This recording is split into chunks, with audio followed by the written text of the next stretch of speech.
Semangat pagi para mahasiswa Teknik Fisika angkatan 2019.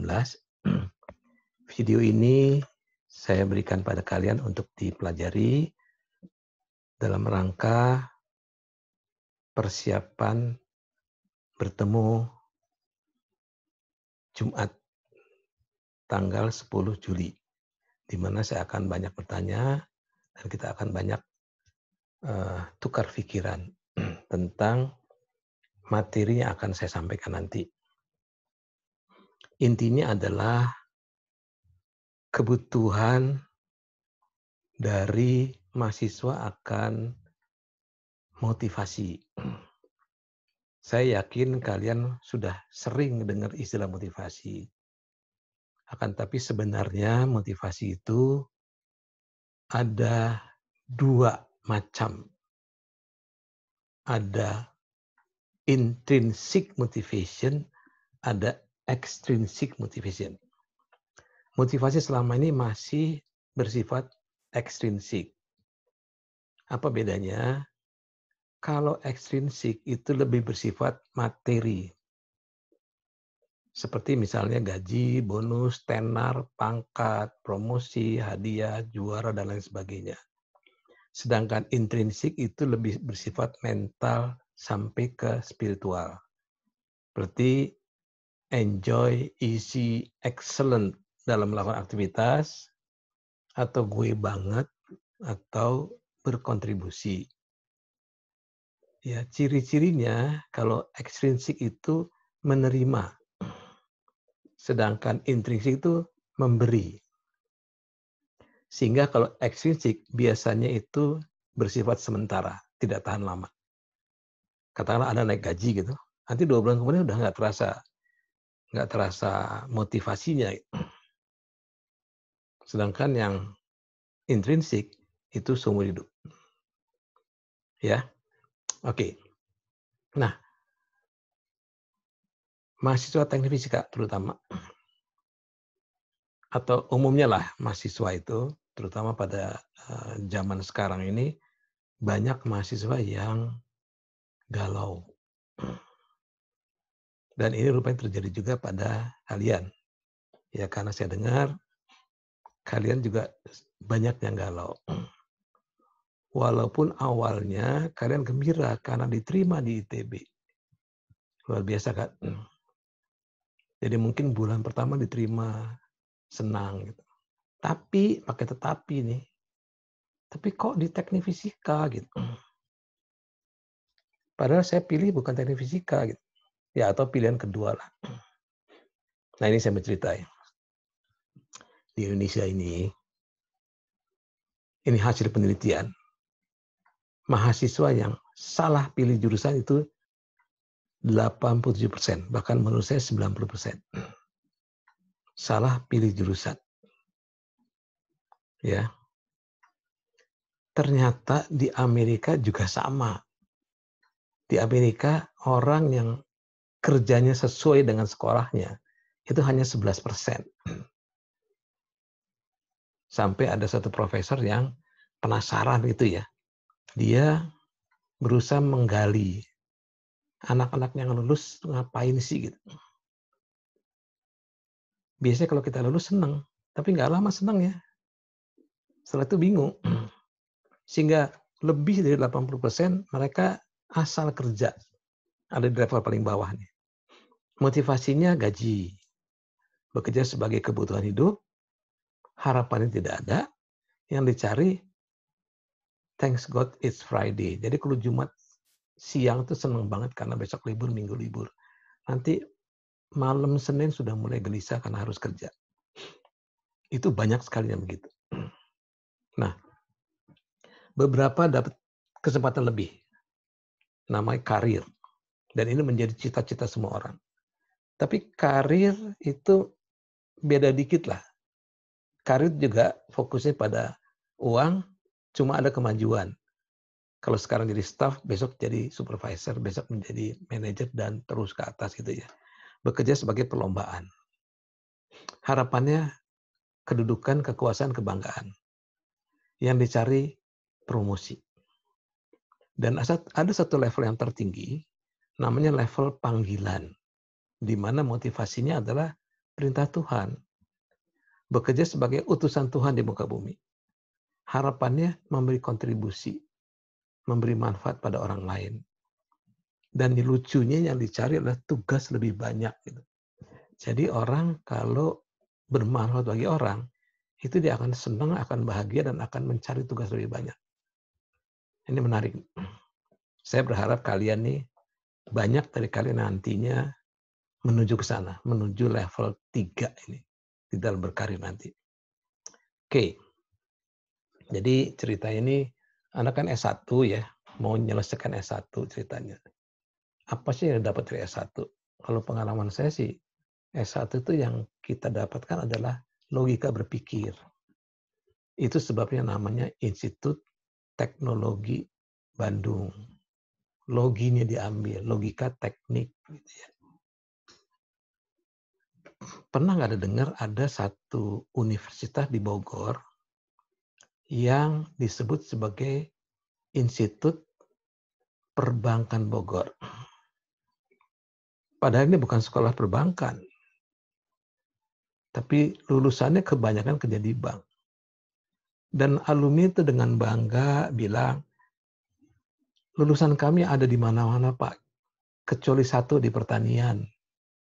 Padahal itu sekolah pertanian gitu.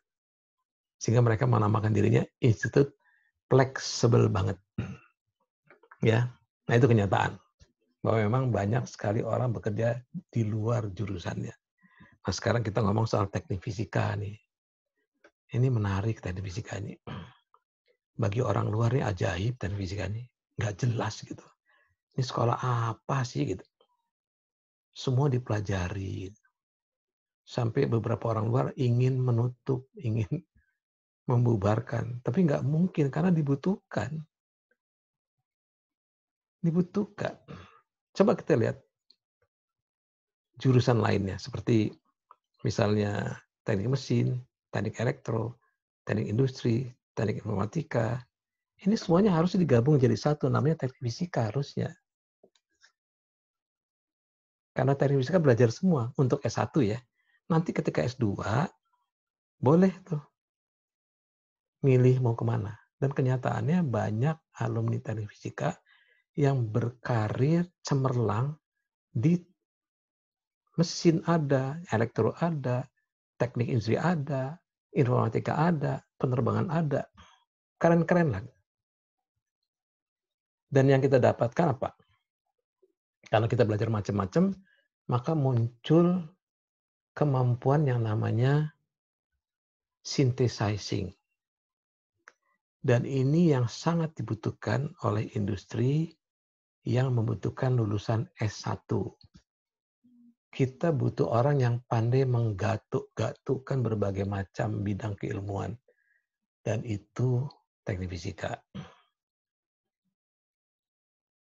Jadi, salah satu kekuatan kita kan instrumentasi. Instrumentasi kan akan cemerlang kalau dia tahu segala macam yang mau dikontrol kan. Dia harus belajar segala macam. Jadi, kalau sekarang Anda tidak sengaja masuk teknik fisika, ada dua hal yang penting. Pertama, Anda harus gembira.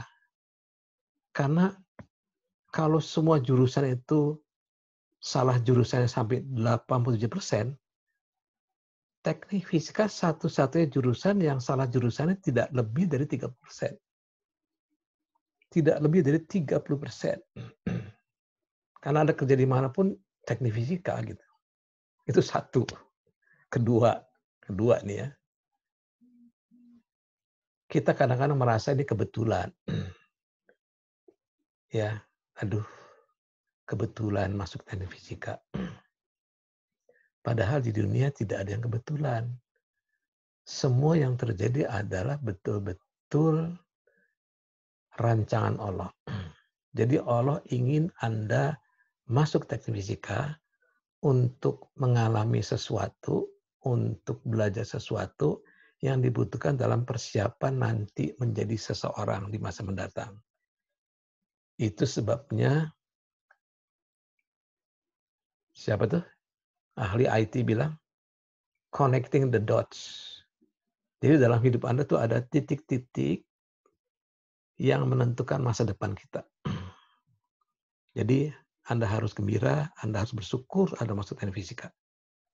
Oke, nah di dalam atau dalam menata kehidupan ini, itu ada beberapa paradigma yang bertentangan atau berbeda sama sekali. Saya mau bahas dua saja. Yang pertama adalah adanya dua kubu human capital development. Karena kita mesti berkembang kan, itu ada dua kubu. Yang kedua ada dua sisi menuju sukses. Kita bicara yang pertama dulu ya. Jadi rupanya di dunia ini ada kelompok yang meyakini bahwa manusia itu kertas kosong yang bisa digambar semau kita. Jadi konsepnya adalah Anda bisa menjadi apapun sepanjang Anda mau. Apapun, ya. Itu konsep yang namanya tabula rasa.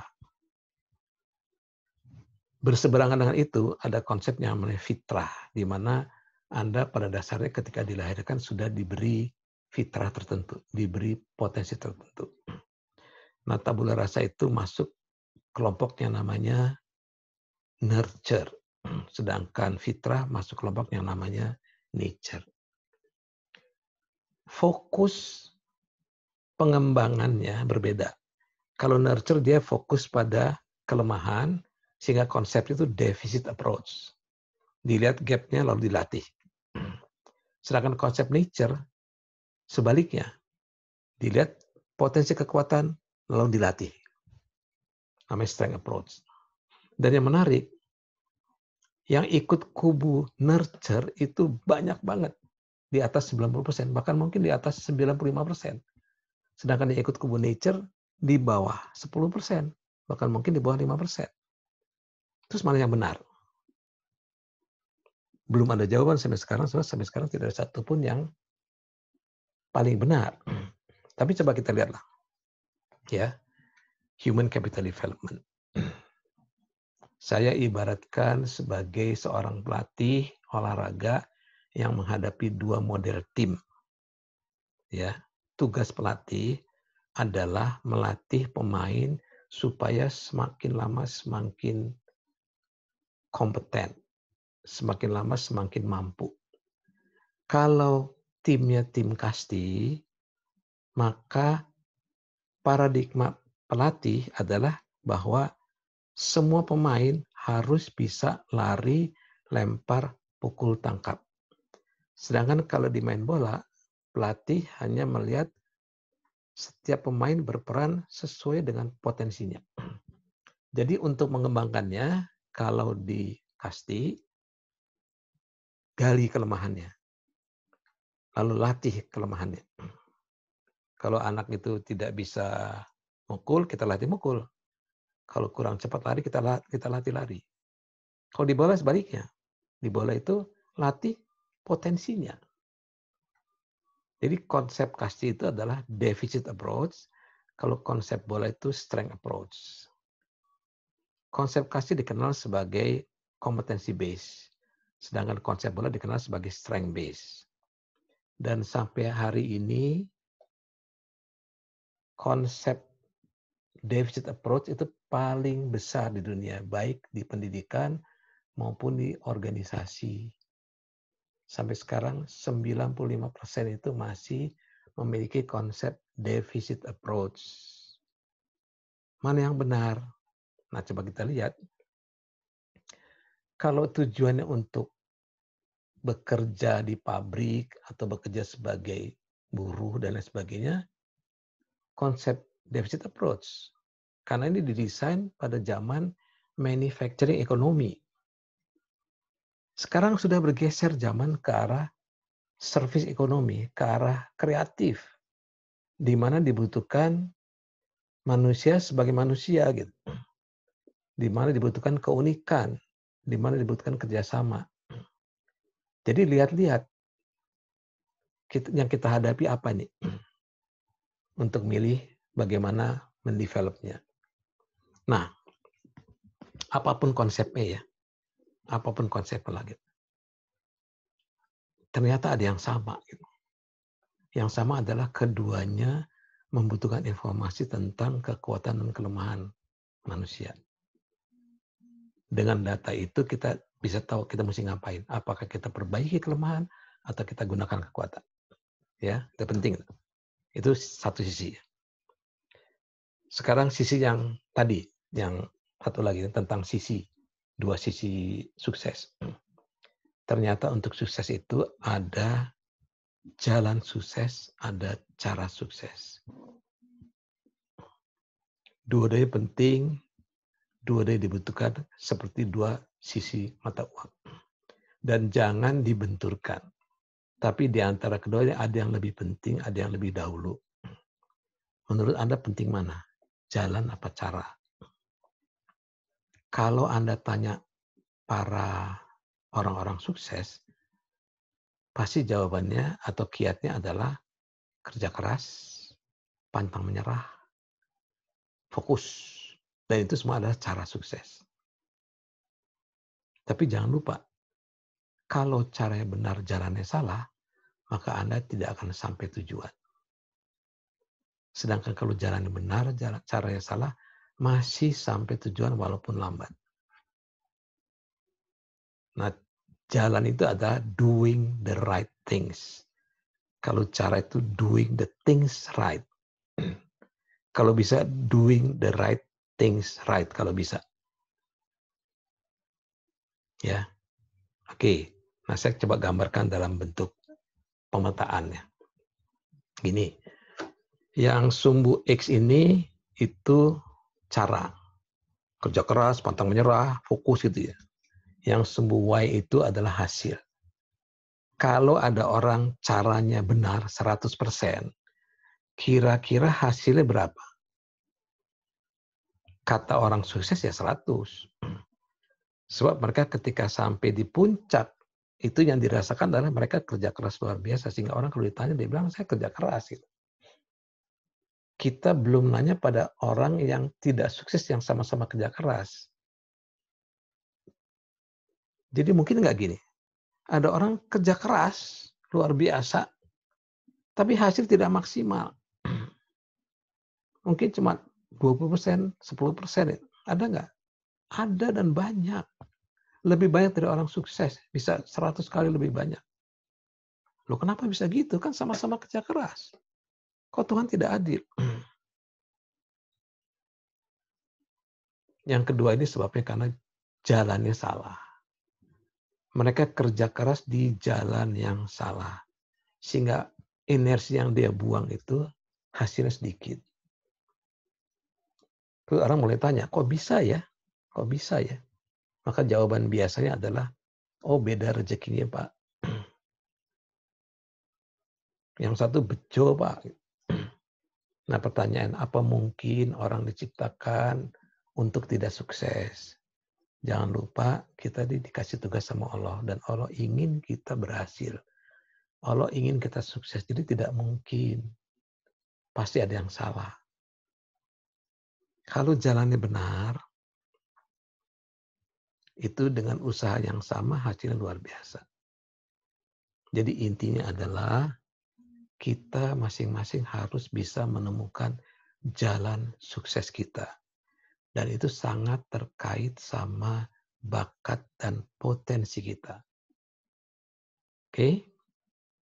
Nah, saya concern sama kalian. Kalian ini generasi Z. Betul ya? Z ya?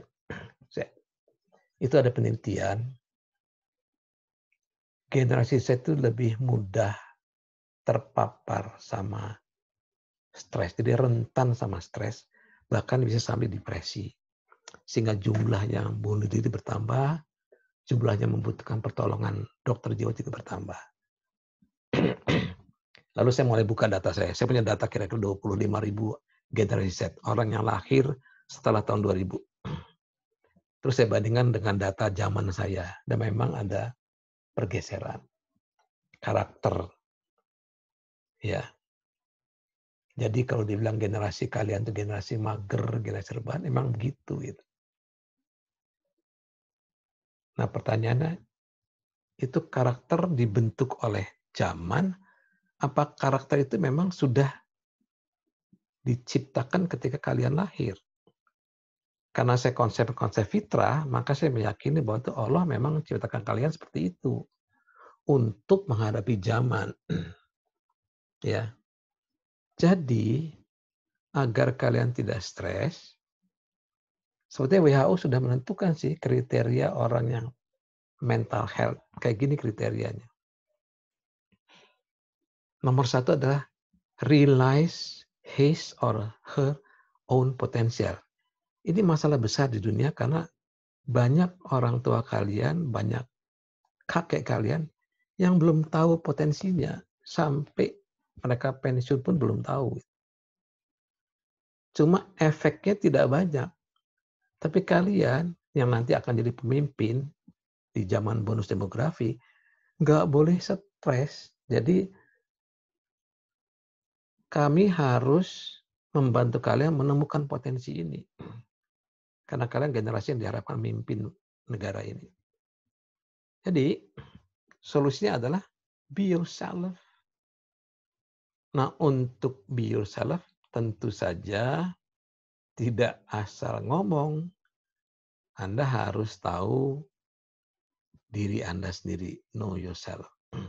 Nah, ini adalah inti dari masalah yang akan kita bicarakan atau bahan yang kita bicarakan. Saya berharap dengan konsep nanti Anda mulai mencari-cari lah.